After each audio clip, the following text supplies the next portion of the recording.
রাধে রাধে সবাইকে। আজকে সকালেই স্নান করে চলে এসেছি গোপু সোনার কাছে তাকে উঠাতে, আর তাকে আমি উঠিয়েও নিচ্ছি। এরপরে আমি ওকে জল খাইয়ে দেব। আমার মনে হয় কি ঘুম পাড়ানোর আগে এবং ঘুম থেকে উঠানোর পরে দুটো সময়ই জল খাওয়ানো উচিত, তার তেষ্টা লাগতে পারে। তো তার জন্য আমি তাকে প্রত্যেক দিন সকালে এবং রাত্রে জল খাওয়াই, ঘুম থেকে উঠিয়ে আর ঘুমানোর আগে।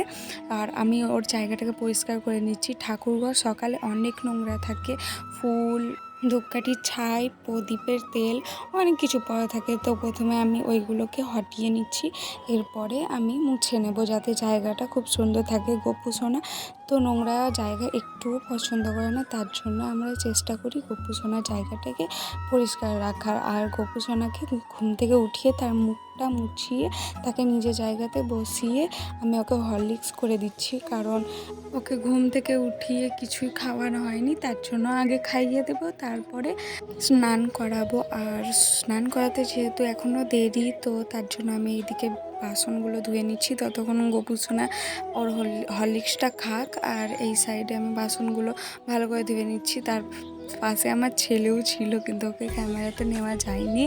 আর এই সাইডে আমি বাসনগুলো অনেক ভালো করে ধুয়ে নিয়েছি, এরপরে রেখে দেব। তারপরে আমি ফুল উঠাতে যাব। আর আমাদের কাছে অনেক ফুল ফুটে থাকে।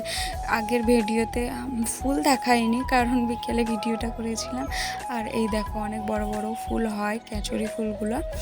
তো আর এইদিকে তো নীলকণ্ঠ অনেক ফুল ফুটে, যেহেতু আমার হাত যায় না তো পাড়াও হয় না, পাইবে পাইবে চলে যাচ্ছে। আর আমাদের জবা গাছটা ছাদ বাগানেই এতটা বড় কি আমাকে ওকে টেনে ছিঁচড়ে মানে যুদ্ধ করেই পারতে হয়।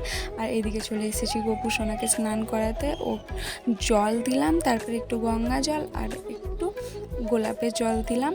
তারপরে ওকে চন্দন দিয়ে ভালো করে স্নানটা করিয়ে নিব। ওর পছন্দের বেলি ফুল আমি ওর পায়ের কাছে এবং জলেও দিয়ে দিলাম। আর এদিকে ভালো করে আমি ওকে চন্দনটা মাখিয়ে দিচ্ছি, যাতে আমাদের গোপু আরও চকচক করে।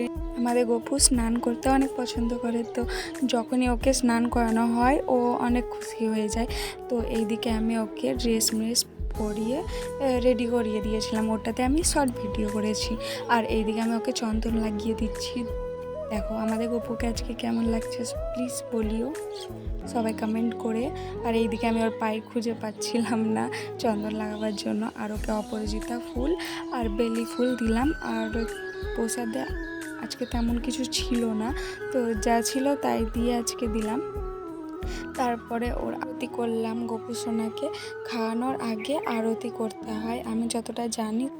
যদি ভুল হয়ে থাকে তো তোমরা প্লিজ আমাকে কমেন্টে জানিও। যতটুকু জানি ততটুকু করার চেষ্টা করি, আর না জানলে আমি জিজ্ঞেস করে করি। আজকের মতো এইটুকু, টাটা সবাই।